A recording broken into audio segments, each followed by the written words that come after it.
Welcome to the Ultimate Guide to Partnering for a special session shot here at Redmond at Microsoft Studios. I'm excited and delighted to be joined by Sharon Schoenborn, Microsoft's Corporate Vice President for the Americas SMC, Small, Medium, and Corporate Business. Sharon, so excited to have you here today. Vince, it's wonderful to be here. Good to see you. So good to see you again. You know, it seems just like yesterday, but it's been a couple of months since we were together in Dallas, Texas, for our live event, which we co-hosted alongside your town hall.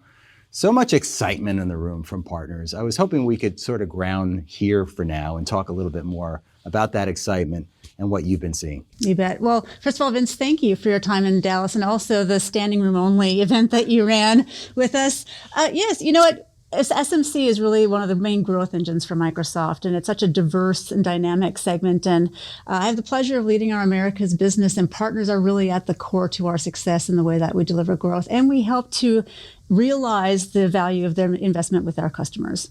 You know, I've been talking about this acre of diamonds, my own quote, but Russell Conwell, who was a minister and founded Temple University, coined this phrase many, many years ago.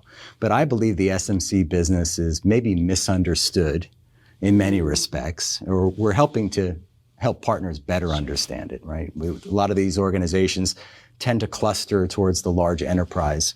And SMC sounds like SMB to a lot of folks.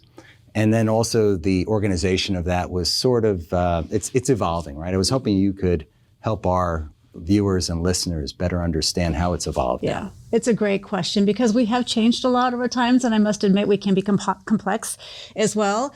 The best way to really think about SMC is the fact that it's two distinct segments. Okay, so yes, as you say, the true kind of core SMB business, which very much is partner-led. We'd say about 80% of our revenue for the SMB business, typically customers 300 employees or lower, is really what we'd consider SMB.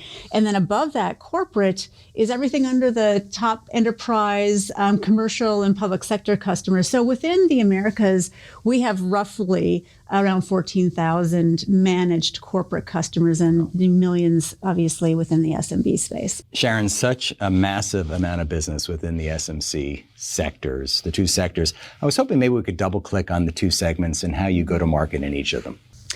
Yes, we'll do. Well, why don't we start with the corporate business? And over the last number of years, we've really standardized the way that we engage with our corporate or managed customers across the globe. You might recall from your days back at Microsoft, it was probably sometimes a bit unique by country. And some of the things that we've done in our corporate business is to structure our sales team in pods. So typically a pod would have around 300 customers within it. And what we do is we rally our account executives and our specialist and technical sellers to align to that set of 300 customers per pod.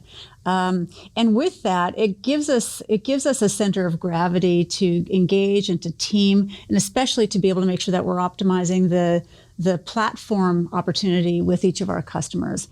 And what we do now also is having standard marketing strategies and solution plays. So when we think about each of our clouds across Azure, Modern Work, and Business Applications, we have standard solution plays that we go to market on. And that really is the standard socket that we want our partners to snap into, right? In terms of their offerings and go-to-market strategies. So we have go-to-market plays for those across corporate, and the ability to then drive account-based marketing, interest within those, then catch by our field sellers and obviously together with our partners.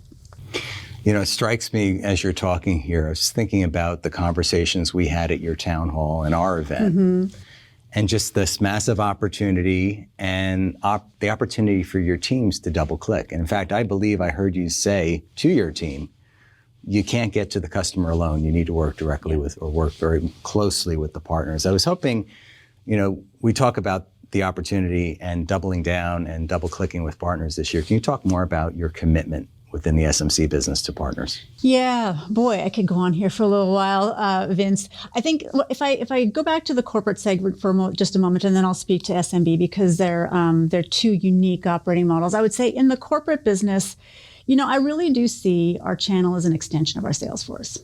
Right. Yeah. And so, but the art is how do we best align to be able to optimize an engagement with each other, because that can be a really hard thing. And, there's far more sellers in the channel than I have within my team. And then how do we get that interconnect at the right point in time? I think a couple things. One, going back to the solution plays, that becomes a really critical alignment point for how our sellers are going to market, and when we're looking for really highly specialized partners to be able to help drive that demand and ultimately realize value for customers. I would also say that the opportunity for us to align on acquisition and upsell within the base. Boy, our upsell opportunity is massive. Acquisition is huge. Upsell is massive, especially in markets like the US or even Canada, where we have a high penetration across the business. So we really need our partners, oftentimes our CSP partners who are leading those engagements with customers, to be thinking about how are we operationalizing the customer lifecycle management cycle within the existing base of customers to be able to help realize the value across the platform? Yeah, and there's a huge opportunity here for these partners to double down here. And we'll talk a little bit more about some of the announcements that have been coming around AI and other areas. But as I think about it, it's moving away from just the transaction and you say upselling into the organization, but adding additional capabilities to drive that. And what I think I hear you saying to the partners is it's time to double down yourselves, build your competencies, align to our solution areas specifically, and then also when you're working with your account teams, better identify where you make a difference. Yes. If I had a magic formula with our partners, and especially where we're investing as businesses, in line with those solution plays, obviously starting with deep skilling. And that's an area that we're investing in quite significantly, but really asking our partners to drive those certifications and the advanced certifications and differentiating themselves then with a differentiated go-to-market offering as it relates to that.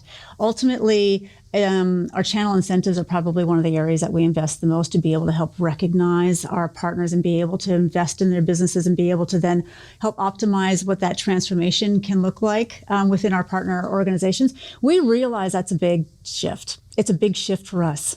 It really has been.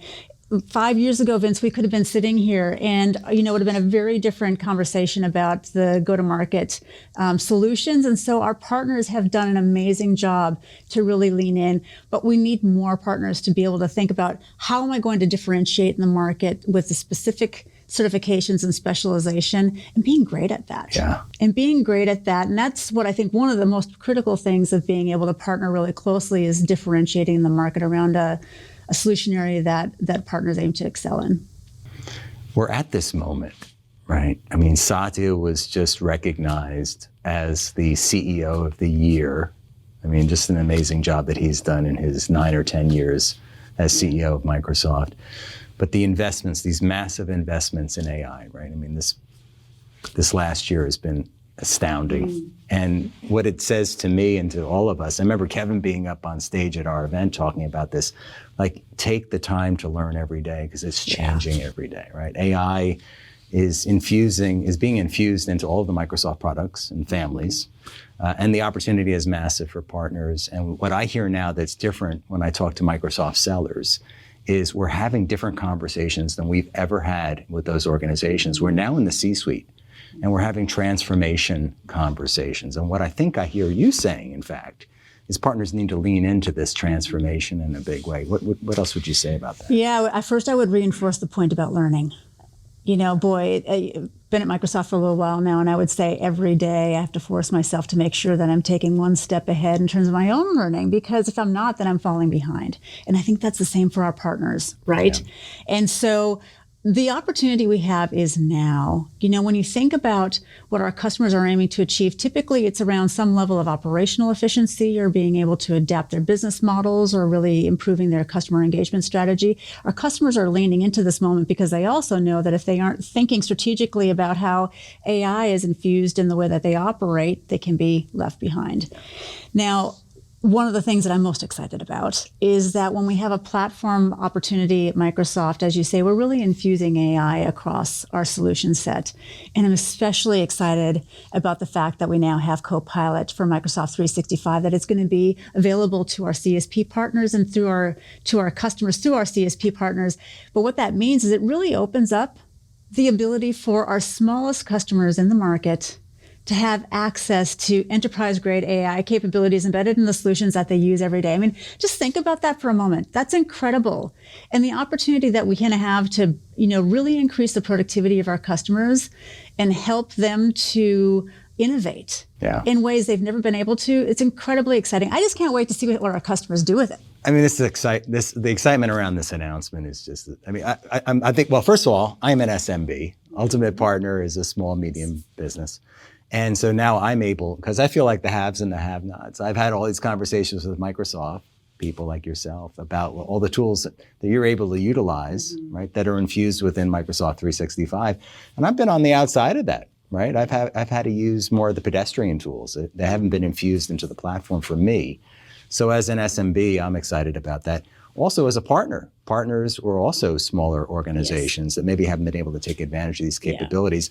I think, first of all, they become evangelists because they become users. Yes. And what Microsoft is doing as well is this democratization of the technology, right? It's not only for the very large enterprise organizations any longer. It is. And I mean, let's just talk about our small and medium business customers for a moment. You're spot on. It gives us opportunity to really open up capabilities that I hope will stimulate innovation in the market. Over 90% of our customers are small and medium businesses, right? And our channel would understand this intimately. MSPs really are the IT department for so many of our SMBs, right?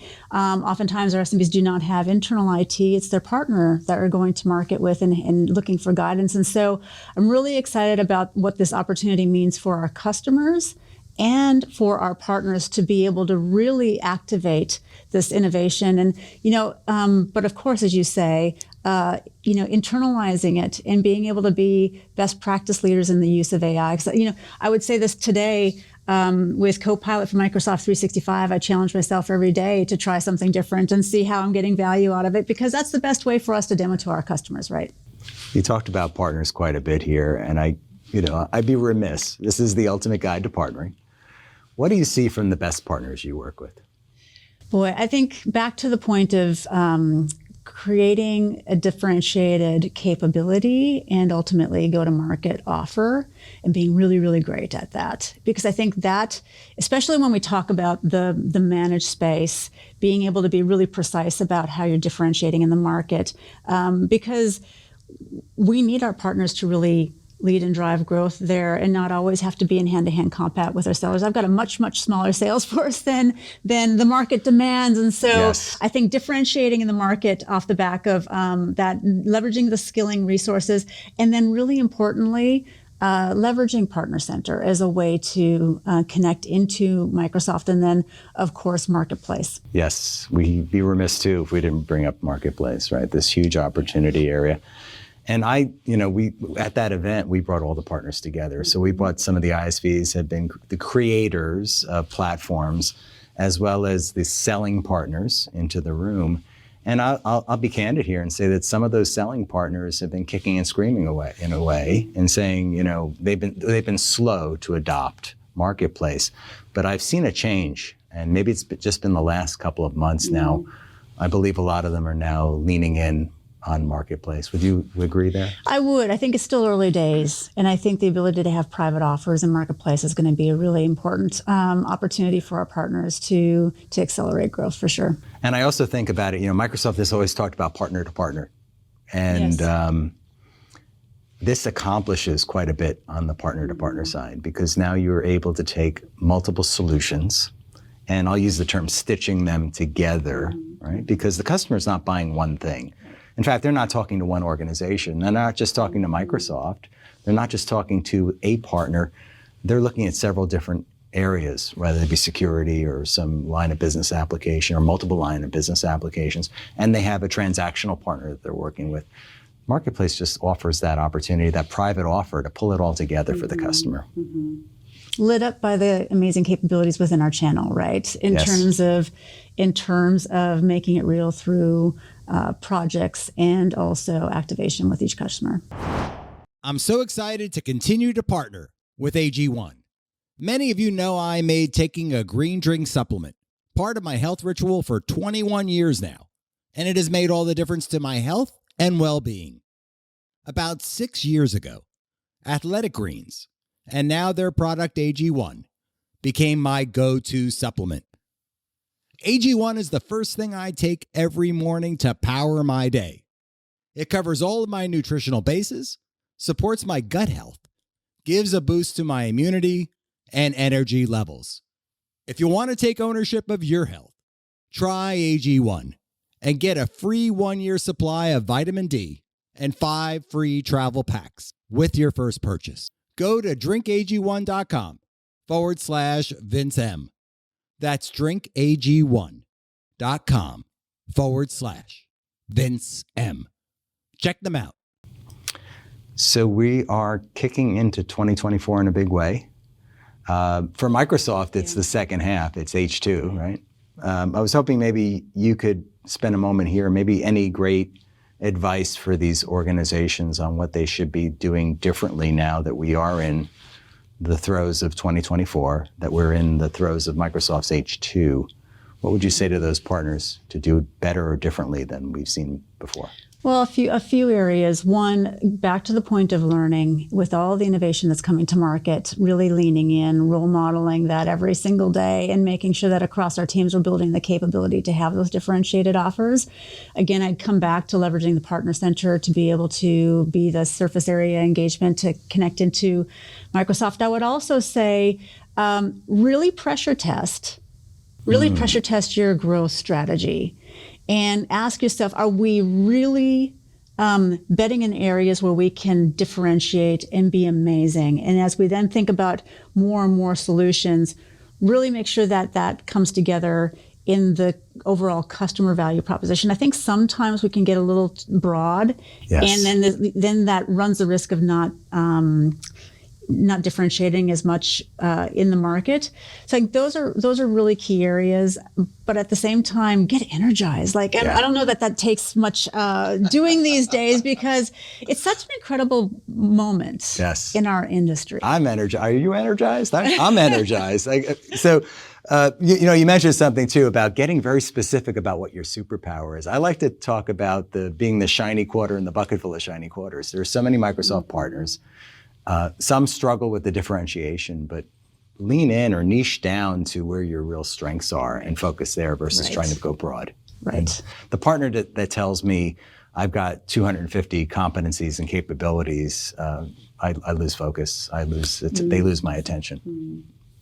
Yeah, I think it's an important thing to recalibrate and reinforce, and at the same time, we have some partners who can do it all, right? Yeah. In terms of and so that's one really important thing in terms of looking at the unique partner communities across the market, because depending on the profile, whether we have global system integrators, national system integrator services partners, CSPs, or our MSPs, really, again, it comes down to where we can together drive the greatest growth. Yeah, good point.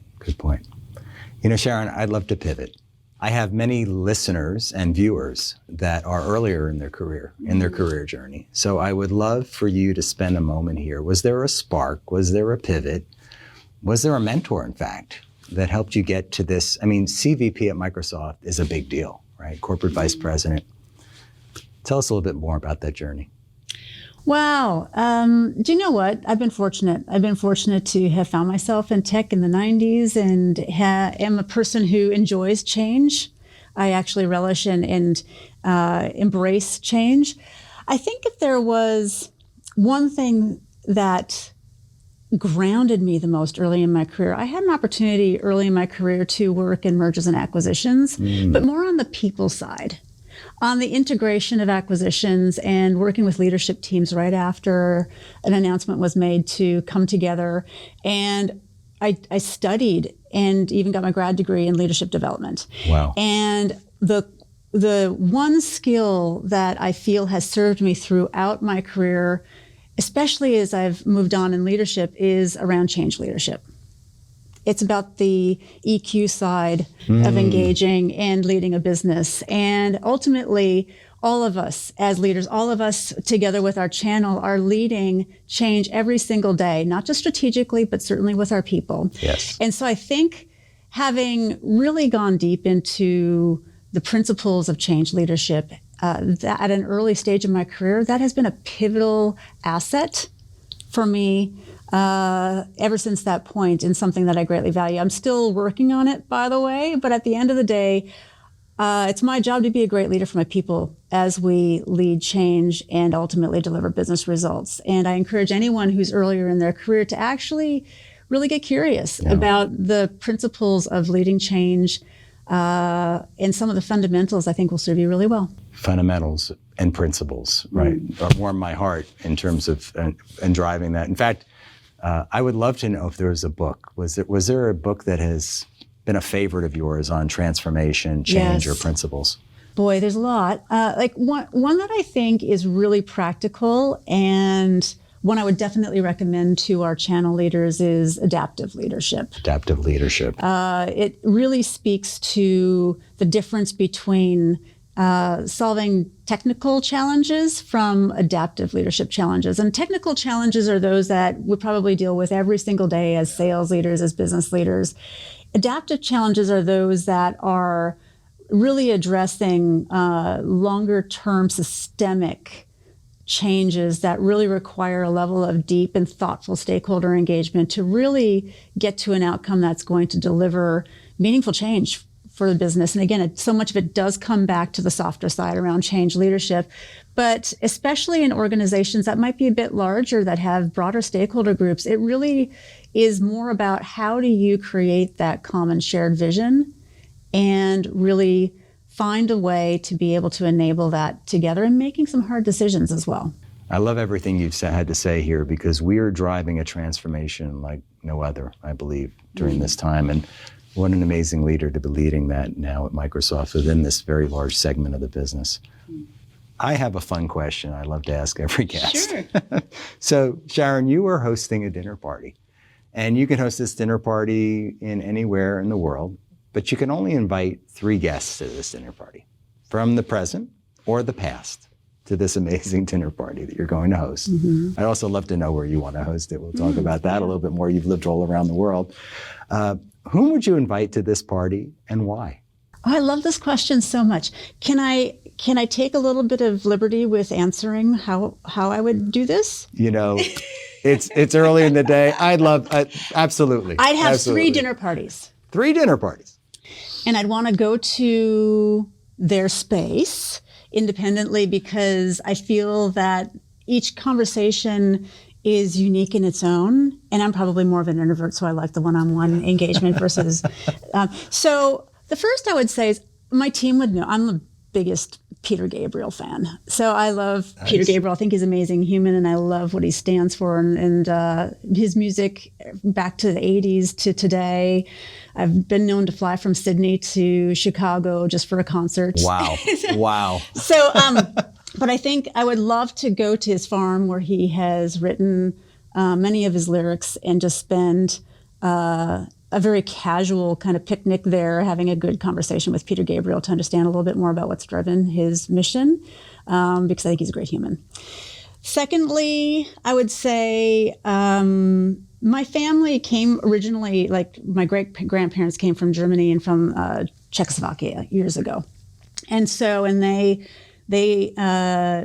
landed in the Midwest, ultimately in Minnesota, and had some pretty amazing experience, finding their way and ultimately landing in their spot in northern Minnesota, wagon trains, bringing, babies along in the below zero weather in Minnesota. Living in a tent in the middle of winter while trying to build a very simple house. Like, I would just love to sit with my great-grandparents and listen and learn from what their experience was, because I think it's terribly humbling and inspiring and speaks to an incredible level of resilience. And then the third, I would say, I'd love to go to Nepal, and I would love to spend some time with the Sherpas in their, maybe 2 or 3 in someone's home, and really understand a little bit more about what drives their spirit and energy and incredible capability. I think the Sherpas are the heroes of Everest. I think they're the heroes of any major mountain climbing expedition. And I just think that having a conversation to understand where that spirit and energy and spectacular capability is driven from. Fascinating. So fascinating. I might follow you around. I might have. Hey, that would be fun. Where does Peter live? Where's this farm? Oh, up in England. Yep. All right. Well, Nepal sounds fantastic. Yeah. Have you been a climber? Or? Oh God, no. No. Okay. We've had a guest who climbed Mount Everest, so that's pretty special. That is, it's amazing. That's pretty special. Yeah. Sharon, you have been incredible. Everything that I hope to having you here today. Really, I really enjoyed this conversation. Such an incredible leader. Such an incredible time in your business. For our partners listening and viewing today, just an incredible time to be working with Microsoft and Sharon's SMC, America's Business. Again, one last time here for our viewers and for our listeners. Any last words of advice, or maybe not advice, but just go-dos in terms of how we need to think about this year? Great. Well, hey, first, Vince, thanks for having me. It really is a pleasure. And I want to say thank you for all the work that you're doing with our partners. We really appreciate it. Again, standing room only event in Dallas a few months back. We really appreciate the effort and the engagement. And for all of our partners, I just want to say a huge thank you. Thank you for everything you've done. Thanks for all that you will do. Thanks for leaning into this opportunity that we have right now to help service our customers in incredible ways to innovate with this era of AI, and look forward to really moving the dial together in the SMC business, not just in the next 6 months, but certainly in the years to come. So thank you very much. Sharon, thank you again. Thanks, Vince. Thanks so much for listening to this episode of The Ultimate Guide to Partnering. Online at ultimateguidetopartnering.com or theultimatepartner.com. If you like this episode, I'd be thrilled if you left us up to a 5-star review on either Apple or Spotify. And please subscribe to our new YouTube channel, Ultimate Partner. We'll catch you next time on The Ultimate Guide to Partnering.